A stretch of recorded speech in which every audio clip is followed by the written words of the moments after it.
ప్రపంచ దేశాలను భయపెడుతున్న parrot fever already చాలా దేశాల్లో ఈ వైరస్ స్ప్రెడ్ అయిపోయింది. అయితే ఈ వైరస్ పాతది కాదు, కొత్త అంటున్నారు.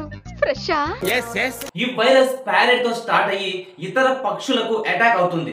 ఆ పక్షులకు అటాక్ అయినా కూడా అవి చాలా హెల్తీగా కనపడతాయి. అయితే పక్షుల నుండి మానవులకి ఈ వైరస్ స్ప్రెడ్ అవ్వకుండా ఉండాలంటే మనం ఏం చేయాలి? ఒకవేళ స్ప్రెడ్ అయిపోయిన తరువాత ఎలాంటి ట్రీట్మెంట్ తీసుకోవాలి? దీని గురించి వరల్డ్ హెల్త్ ఆర్గనైజేషన్స్ ఏమంటుందో ఈ వీడియోలో పూర్తిగా తెలుసుకుందాం. వీడియోని ఎక్కడ స్కిప్ కొట్టకుండా పూర్తిగా చూసేయండి. ఇక అస్సలు లేట్ చేయకుండా వీడియోలోకి వెళ్లే ముందు నా మొహానికి ఒకే ఒక లైక్ పడేయండి. ఎంతో కొంత తీస్తే బెటర్. తీసుకో పండగ తీసుకో. 2023 నవంబర్ నుంచి డిసెంబర్ మధ్యలో ఈ ప్యారెట్ ఫీవర్ వైరస్ ను కనిపెట్టారు. యాజ్ ఇట్ ఈస్ కోవిడ్-19 కూడా నవంబర్ నుండి డిసెంబర్ మధ్యలోనే అటాక్ అయ్యి ఈ ప్రపంచాన్ని అతలాకుతలం చేసింది. ఇప్పుడు ఈ వైరస్ కూడా నవంబర్ నుండి డిసెంబర్ నెల మధ్యలోనే వచ్చింది. ఆల్రెడీ ఐరోపాలోని అనేక దేశాలలో ఈ వైరస్ బారిన పడి 5 మంది చనిపోయారు. కొన్ని వందల మంది ఆసుపత్రి పాలయ్యారు. అయినా కూడా వరల్డ్ హెల్త్ ఆర్గనైజేషన్ దీన్ని తక్కువ చూపు చూస్తుంది. గతంలో కరోనా వైరస్ వచ్చినప్పుడు కూడా ఈ వరల్డ్ హెల్త్ ఆర్గనైజేషన్ చిన్న చూపే చూసింది. ఇప్పుడు అదే దారిలో నడుస్తుంది. ఆ రోజులో కరోనా వైరస్ 1000 మందికి అటాక్ అయితే అందులో 10 మంది ఖచ్చితంగా చనిపోయేవారు. ఇప్పుడు ఈ వైరస్ వందల మందికి అటాక్ అయింది. అందులో 5 చనిపోయారు. కానీ హెచ్డబ్ల్యూఓ మాత్రం ప్రతి 1000 మందిలో 1 మాత్రమే చనిపోతారు అని నిర్ధారిస్తుంది. ఇది ఎలా జరుగుతుంది? బిగినర్స్ మిస్టేక్స్ ఇవన్నీ.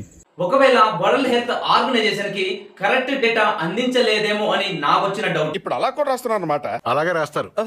ఎందుకంటే ఈ వైరస్ బారిన పడింది 100 నుంచి 200 మందికి పైనే. అందులో 5 చనిపోయారు. ఇంకా పెరిగే అవకాశం ఉందంటున్నారు. అంటే దీని అర్థం ఇది కూడా చాలా ప్రమాదకరమైన వైరస్ అని అర్థమవుతుంది. దీని గురించి మనం చాలా జాగ్రత్తలు తీసుకోవాలి, లేదంటే ప్రాణాలకే ప్రమాదం. అయితే ఈ వైరస్ కి 2 పేర్లు ఉన్నాయి. ఒకటి ప్యారెట్ ఫీవర్, రెండోది పిక్టకోసిస్ అని కూడా పిలుస్తారు. అంటే బ్యాక్టీరియల్ ఇన్ఫెక్షన్ అన్నమాట. అయితే ఇది క్లామిడియా కుటుంబానికి చెందిన బ్యాక్టీరియాతో సంక్రమణ ద్వారా వ్యాపిస్తుంది. జనరల్ గా చెప్పాలంటే ఈ వైరస్ ప్యారెట్ తో సహా అన్ని బర్డ్ కు అటాక్ అయిపోతుంది, ఇంక్లూడింగ్ కోల్డ్ కు కూడా ఇది అటాక్ అవుతుంది. నీకు నీకు నాకు మరి నాకు నీకు ఏంట్రా ఇది? కొంతమంది బర్డ్స్ లవర్స్ ఉంటారు కదా, అలాంటి వాళ్ళకు ఈ వైరస్ బర్డ్స్ ద్వారా వారికి తొందరగా వ్యాపించే అవకాశం చాలా ఎక్కువగా ఉన్నాయంటున్నారు. అయితే ఇక్కడ కామెడీ ఏమిటంటే ఈ వైరస్ సోకిన పక్షులు చాలా హెల్తీగా అండ్ అలాగే చాలా హుషారుగా కనిపిస్తాయి. అయితే ఈ పక్షి నుండి మానవులకు ఈ వైరస్ అటాక్ అయినప్పుడు మానవుల్లో అలా మాత్రం అస్సలు ఉండదు. వారికి నెమ్మదిగా దగ్గు, జలుబు, తలనొప్పి, చలి, కండరాల నొప్పులు, అలసట, ఫీవర్ రావడం వంటివి మొదలవుతాయి. ఇది కూడా ఈ వైరస్ అటాక్ అయిన 14 రోజుల తర్వాత ఈ లక్షణాలు కనిపిస్తాయట.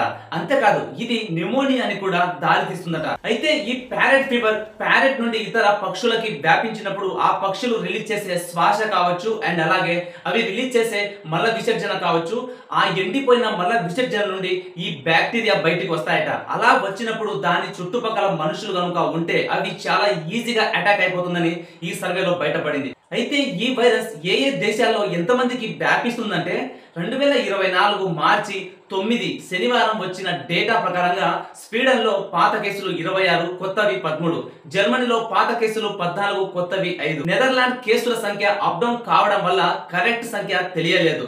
డెన్మార్క్ లో 27 నుంచి 30 కేసులు వచ్చాయి. ఆస్ట్రేలియాలో పాత కేసులు 14, కొత్తవి 4. ఇండియాకు సంబంధించి ఎలాంటి డేటా అస్సలు లేదు. అయితే ఈ ప్యారెట్ ఫీవర్ వస్తే ఎలాంటి ట్రీట్మెంట్ చేస్తారో ఇప్పుడు తెలుసుకుందాం. యాంటీబయాటిక్ మెడిసిన్ తో సహా వేరే ఇతర మెడిసిన్లను ఇచ్చి ఈ ప్యారెట్ ఫీవర్ కి ట్రీట్మెంట్ చేస్తారు. అయితే ఈ ట్రీట్మెంట్ చాలా కేర్ఫుల్ గా తీసుకోవాలట. ఒకవేళ ఈ ట్రీట్మెంట్ సరిగ్గా చేయకుండా అండ్ అలాగే ఆలస్యం చేసినా కూడా నరాల సంబంధించిన వ్యాధులు, హెపటైటిస్, గుండె కవాటాల వాపు, న్యూమోనియా అండ్ అలాగే ఇతర తీవ్రమైన వ్యాధులకు దారి తీస్తుందట. అయితే WHO మాత్రం ఒక మేజర్ పాయింట్ ని రివీల్ చేసింది. అదేమిటంటే పక్షులను తరచుగా ముట్టుకునేవారు, పక్షులకు దానాలు వేసేవారు, పక్షులతో కలిసి ఉండేవారు, పక్షుల ఆలన పాలన చూసేవారు అండ్ అలాగే వెటర్నరీ డాక్టర్స్, వీళ్ళందరికీ ఈ ప్యారెట్ ఫీవర్ వచ్చే ప్రమాదం చాలా ఎక్కువగా ఉన్నాయట. ఏది ఏమైనా మన జాగ్రత్తలో మనం ఉండడం చాలా మంచిది. వీడియో పూర్తిగా చూసినందుకు అందరికి చాలా థ్యాంక్స్. ఈ వీడియో కోసం ఒకే ఒక్క లైక్ చేయండి. అప్పుడే ఈ ఇన్ఫర్మేషన్ ని మిగతా వాళ్ళందరికీ షేర్ అయ్యేలా యూట్యూబ్ పుష్ చేస్తుంది. That's all for today. ఇలాంటి మోస్ట్ ఇన్ఫర్మేషన్ వీడియోలు మీకు మరిన్ని కావాలి అనిపిస్తే మన ఛానల్ ని ఇప్పుడే సబ్స్క్రైబ్ చేసుకొని పక్కనే ఉన్న గంట సింబల్ ని కూడా ఆన్ చేయండి. ఎందుకంటే నేను ఏ వీడియో పోస్ట్ చేసినా మీకు నోటిఫికేషన్ ద్వారా మీ ఫోన్ లోకి వచ్చేస్తాయి. ఇంకొక మంచి ఎపిసోడ్ తో మీ ముందుకు వచ్చేస్తాను. అంతవరకు సెలవు. Bye. Have a nice day. See you next video. మంచిది.